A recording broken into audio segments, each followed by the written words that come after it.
గోవాకు చెందిన ఓ దివ్యాంగుడు అరుదైన ఘనత సాధించాడు.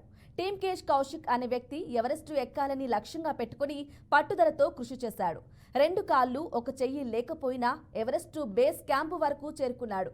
3 అవయవాలు 90% కోల్పోయి ఎవరెస్టును అధిరోహించిన ప్రపంచంలోనే తొలి ట్రిపుల్ యాంప్యూటీ వ్యక్తిగా రికార్డుకెక్కాడు. టింకేష్ 17,598 ఫీట్ల ఎత్తులోని ఎవరెస్ట్ బేస్ క్యాంపునకు చేరుకున్నట్లు ప్రైవేటు డిజేబిలిటీ రైట్స్ బాడీ ప్రకటించింది. టింకేష్ కౌశిక్ 9 ఏళ్ల వయసులో కరెంట్ షాక్కు గురయ్యాడు. ఈ ప్రమాదంలో అతను 2 కాళ్లు, 1 చెయ్యి కోల్పోయినట్లు సమాచారం. బ్రేకింగ్ న్యూస్ చూస్తున్నాం. గోవాకు చెందిన ఓ దివ్యాంగుడు అరుదైన ఘనత సాధించాడు.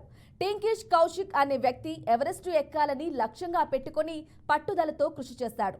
2 కాళ్లు, 1 చెయ్యి లేకపోయినా ఎవరెస్టు బేస్ క్యాంపు వరకు చేరుకున్నాడు. 3 అవయవాలు 90% కోల్పోయి ఎవరెస్టును అధిరోహించిన ప్రపంచంలోనే తొలి ట్రిపుల్ యాంప్యూటీ వ్యక్తిగా రికార్డుకెక్కాడు.